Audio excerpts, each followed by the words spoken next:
Hello and welcome to this brief instructional video designed to help you brainstorm meaningful, versatile lesson ideas to help teach core curriculum content through the lens of the Sustainable Development Goals. The goal is to help you design lessons to build the knowledge and skills needed for action towards sustainable development, as outlined in SDG 4.7, which aims to, by 2030, ensure all learners acquire knowledge and skills needed to promote sustainable development, including, among others, through education for sustainable development and sustainable lifestyles, human rights, gender equality, promotion of a culture of peace and nonviolence, global citizenship, and appreciation of cultural diversity and of culture's contribution to sustainable development. Our team at the Center for Sustainable Development of the Earth Institute at Columbia University is collecting lesson plans to help teach SDG 4.7 as part of an effort called Mission 4.7, which is a global effort to bring together leaders from government, academia, civil society, and business to accelerate the implementation of education for sustainable development around the world. Now, once we collect a critical mass of lesson plans and resources, we'll be launching a web portal where educators can access ready-to-use lessons and resources that they can implement in their classrooms and other learning spaces to help empower learners to take action in their communities toward achieving the Sustainable Development Goals and a more healthy, equitable future for all of us. In this video, we'll review some empowering pedagogical frameworks and tips that can be helpful in designing learner-led, action-oriented lessons, as well as some tips for selecting case studies that you can build your lessons around. We'll go over some examples of case studies and some ideas for the kinds of lessons you can build around them across subject areas. Then we'll walk through a sample lesson plan using our modified Understanding by Design lesson planning template. Finally, we'll show you how you can access a version of our lesson planning template available as a Google form and how you can translate the form to enable lesson planners from around the world to contribute their ideas. So let's get started. The approach that guides how we developed the lesson planning template that we used is based on Understanding by Design. Understanding by Design is a book written by Grant Wiggins and Jay McTighe that offers a planning framework for designing courses, units, and lessons called backward design, which essentially means instead of starting with the standards or the kinds of activities you want to do in planning forward, you start by thinking of the big ideas you want your learners to understand, the connections you want them to make to real-world phenomena, and what you want them to know and be able to do. Then design your content backward from there. Our philosophy is that you can make almost any kind of content connect back to the curriculum standards with a little creativity. And so this intentional approach is really helpful in teaching about the Sustainable Development Goals in ways that teachers can easily align to the standards that they have to teach across subjects. Our template builds on the Understanding by Design framework by asking lesson designers to consider some key questions about how your lesson or unit connects to the SDGs, and how it helps to build learner agency and empowerment to create change in their communities and understand the impacts of their actions within both a local and global context. We'll show you the template shortly and walk through an example lesson plan. But first, let's talk about how you can go about selecting a case study to build your lesson around. Since our aim with this Mission 4.7 Resource Hub is to empower learners to take action toward the SDGs, we are looking for lessons that familiarize learners with real-life actions that young people are already taking around the world to address challenges that they see in their communities. We understand that for teachers, it can be difficult to make time in the school day to teach what might be perceived as new content. This is why we want our lessons to clearly connect to existing curriculum standards, so teachers hopefully don't see this as an add-on, but rather as a fun twist to what they're already doing. Let's look at a few examples. Where I live in Jersey City, New Jersey, our local government launched a backyard composting program back in 2019 to look at how much waste could be diverted from landfills, with implications not only for helping to address climate change, but also for saving on cities' waste management budget as well. So it's a great example of when eco-friendly means not just ecologically friendly, but economically friendly as well. The city created educational materials and provided free backyard composting bins to interested residents, then created a simple web form where participants could input the weekly estimated weight of their composted waste. The city then collected all that participant data to determine how much waste was being diverted each month from the landfills. A very cool case of local action towards sustainable development that addresses several SDGs, including SDG 11 on sustainable cities and communities, SDG 12 on sustainable consumption, and SDG 13 on climate action. Now, what kind of lessons can we build around this case? In the sciences, many primary level science standards cover interdependent relationships in ecosystems and talk about the decomposition process.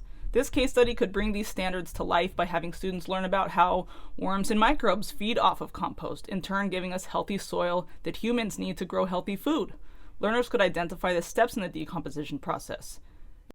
If we're talking about math, you could cover early grade sorting skills by having learners look at a worksheet of different kind of waste items and identify what kinds of waste are compostable, recyclable, or go in the trash. For higher grades, students could look at household level data to calculate how much waste is diverted from landfills over time. If we're talking about languages, you could introduce the learners to the new vocabulary in this case, or have them read a story about climate change. You could have learners practice persuasive writing by writing a letter advocating for a similar program in their municipality, or writing about why composting is important for addressing climate change. For social studies, you could design a civics lesson on how ideas like this one are implemented as policy at local levels and have them identify their local elected leaders. You could design a geography lesson on environmental management and agriculture or soil health. And for the arts, you could have children draw a diagram to represent the decomposition process, or draw pictures of compostable items and what happens when soil health improves. There are so many options. Again, so much creativity you can bring to this. And you can find these ideas and more in our companion resource guide that is available on our Contributors Hub website. Now let's go through the lesson planning template. Again, this template is based on the Understanding by Design framework by Wiggins and McTighe, but with some additional guiding questions to help you weave in the Education for Sustainable Development SDG 4.7 focus. The template on our website is available both as a PDF and as a Google form, but for this we'll use slides to go through the guiding questions for each section, followed by the example to show you how we used guiding questions to develop our lesson plan. So at first we just need to get down our basic lesson details. What's the title of our lesson? What subject or course is this going to be taught in? What grade level or levels? What is the topic? What is the specific topic that this links to in the core curriculum? What SDGs are we covering here? We hope that you can identify at least 2 SDGs that this case study and this lesson touch on. And then what is the summary of your case study, just to give a general idea of the story you're going to build your lesson around. And then what materials or resources do you need? So now looking at our example, the title of our lesson is, it's going to be a math lesson. So we're measuring how much waste can we keep out of landfills by composting, taking the case study example from Jersey City. So this is a math lesson. It can be applied to grades 3 to 5. It aligns to the standards and you can kind of modify it based on your needs. And the topic from the curriculum, it's covering measurement and data skills, as well as operations and algebraic thinking, and this is coming from the New Jersey State Standards for Math. And this lesson covers SDG 11 for sustainable cities and communities, SDG 12 for responsible consumption, and SDG 13 for climate action. You might also add SDG 15 for life on land. A mid-sized city launched a backyard composting program to help neighbors compost their organic waste easily, providing educational materials and composting containers for free. Every week, community participants estimate the weight of their composted waste and submit their data to the city via an easy web form. So the city can calculate the total amount of waste diverted from landfills across the whole city, while at the same time helping families produce healthy compost they can use for their gardens, which contributes to reducing the amount of carbon in the atmosphere. And the materials and resources for this lesson would include a simple scale like a kitchen scale, some organic waste materials like coffee grounds, orange peels, or eggshells. And these are things that the students could do as the homework portion, the home portion of the lesson. Stage 1 from the template is covering the desired results. So this isn't necessarily what you're doing in the classroom, but it's the big picture of how what you do in the classroom contributes to the big learning goals, to those big ideas. So the established goals, some questions to consider as you're figuring out what the goals are for your lesson. What relevant goals will this design address? And so that would be where you'd pull in the curriculum content standards from your state or country where you're planning to use the lesson. And again, a lot of math and science lessons are similar no matter where you are. It might be titled a different way, but it's covering essentially the same skills. What are your course or program objectives? What are the desired learning outcomes? And then another question to think of when you're deciding your goal would be, which SDG 4.7 knowledge and skill areas does this lesson build on? Pick at least 2 to highlight the intersectoral nature of sustainable development challenges and solutions. So again, SDG 4.7 areas are education for sustainable development and sustainable lifestyles, global citizenship, gender equality, human rights, culture of peace and nonviolence, and cultural diversity and culture's contribution to sustainable development. So think of how your lesson kind of touches on at least 2 of those areas. So for our lesson, our goals are going to be, students will learn how to measure and estimate masses of objects using units like grams, kilograms, and liters. Students will multiply to solve one-step word problems involving masses or volumes that are given in the same units. And how will we do this? We'll do this by measuring a day's worth of organic waste collected at home to estimate how much they would generate in a week, month, or year, or how much a community of composters of a certain number would generate across different spans of time. So different ways of practicing multiplication with this real-life example. Students will learn how composting can help the environment by promoting healthy soil to fight climate change and by diverting waste from landfills. So now we're bringing in the SDG 4.7 piece. And then students will learn how they can start composting at home to help solve a global problem. So you can see here we have a couple goals that relate to the New Jersey math standards and then a couple goals that relate to the different parts of SDG 4.7. Now, another part of the desired results thinking is, what are the enduring understandings that you want your students to come away with? What are the big ideas? What specific understandings about them are desired? What misunderstandings are predictable that you can plan for? And how does this lesson relate to the learner's life? So again, from our example, we want our students to come away understanding that multiplication is a useful skill with many real-world, everyday applications. We want them to understand that data is important to help show how solutions can help solve problems. And we want them to understand that composting is something everyone can do to help solve climate change and protect the environment. So again, we've got a couple things coming from the math standards, but relating them to real life, and then something about our sustainable development issue. Now, what are our essential questions? So these are the big questions that you want your lesson to help answer. When you're thinking of your essential questions, you can consider what provocative questions will foster inquiry, understanding, and transfer of learning. What questions will inspire a sense of empowerment and agency in the learner? So we want our students to ask more questions, to become curious about these issues. So in our lesson, the essential questions we're thinking about are, how can we use measurement and multiplication to estimate how much waste we generate? How can composting help protect the environment? And what everyday food waste can we compost instead of throwing in the trash? Now we're on to what knowledge are our students going to come away with? What will they know by the end? When you're thinking about this, we want you to think about what is the key knowledge that students will acquire as a result of this unit. Think in terms of nouns and in terms of content. And then for SDG 4.7 content, think in terms of the case study examples of challenges and solutions. Solutions is the big goal here. And then for our lesson, we're hoping that students will come away knowing how to measure the mass of objects by weighing them, how to solve multiplication equations, how to separate organic waste from other kinds of waste for composting, and how composting helps protect the environment. And then in addition to what they will know, what will they be able to do? These are the skills. What key skills will students acquire as a result of this unit? Think in terms of verbs.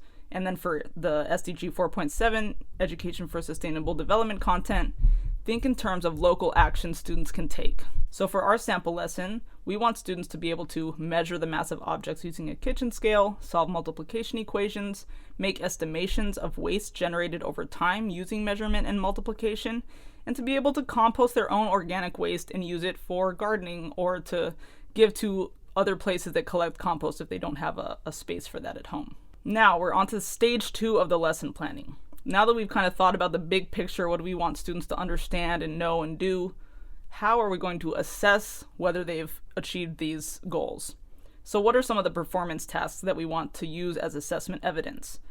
A few things to consider when you're designing your performance tasks. Through what authentic performance tasks will students demonstrate the desired understandings? By what criteria will performances of understandings be judged? And for this, you can think of tasks that can be done in and outside the classroom. So for our example, the performance tasks we're thinking of are students will use a tool like a kitchen scale to measure the mass of an object in various units, like grams and kilograms.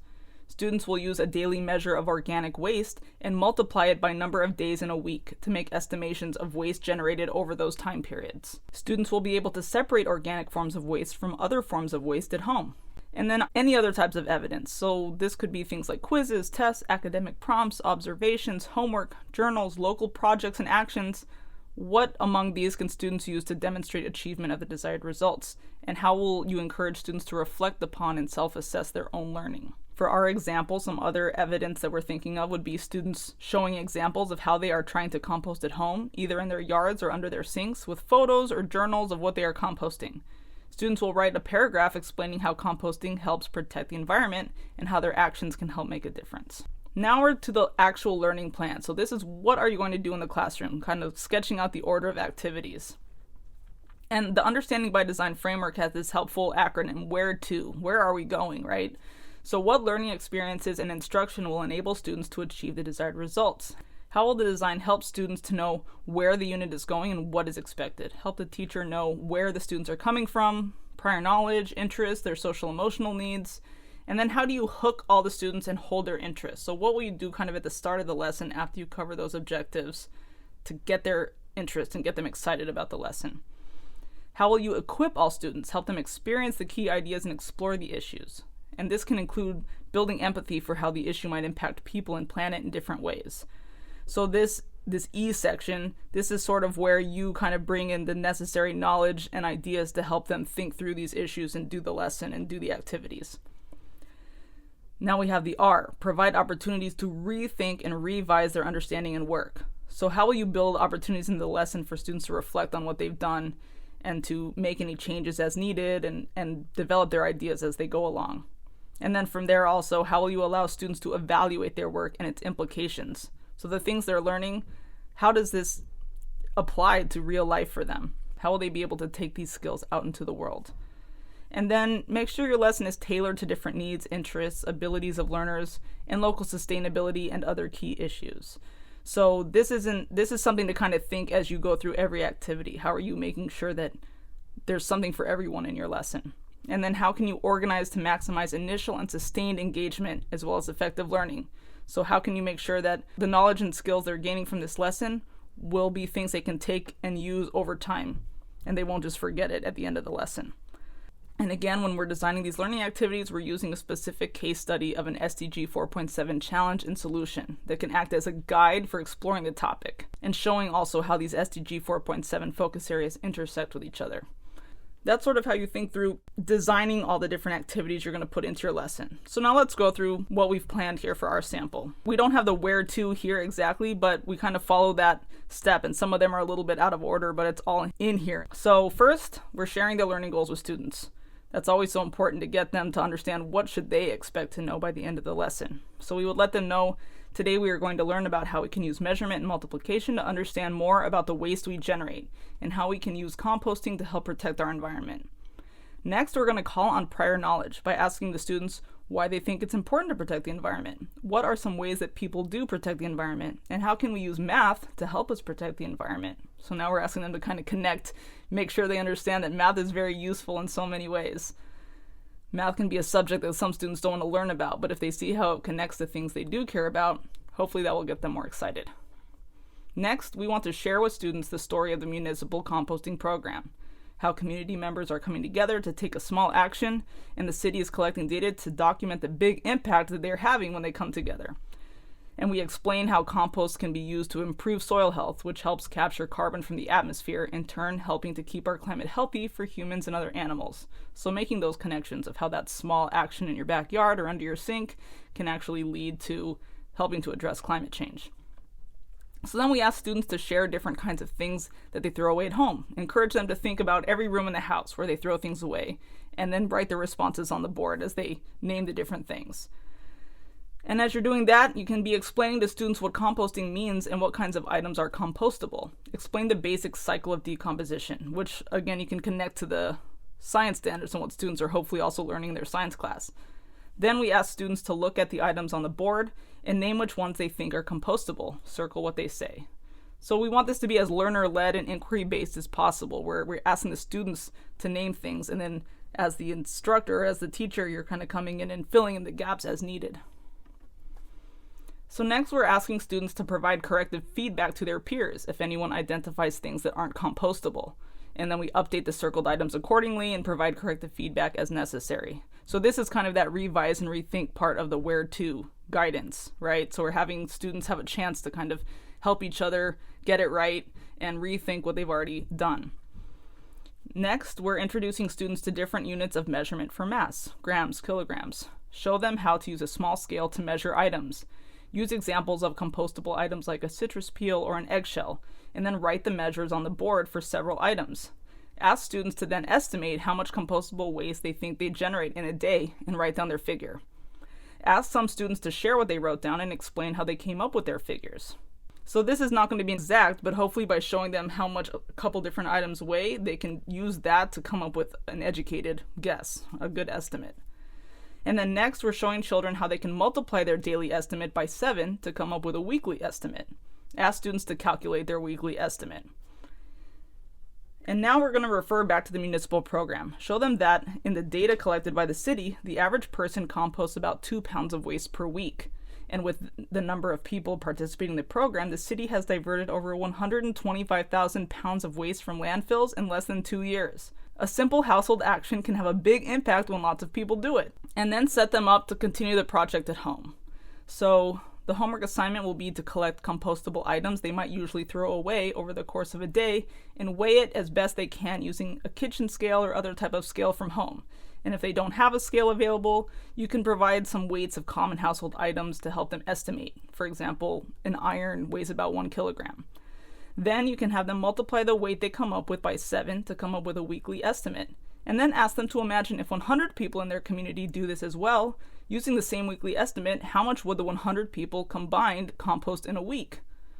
So that's the lesson, and we hope that this is something that would be very inspiring for students, motivating to see that this is something that cities are doing. It's something that we can do, something you can do at home, and the more people do it, the bigger impact we all have.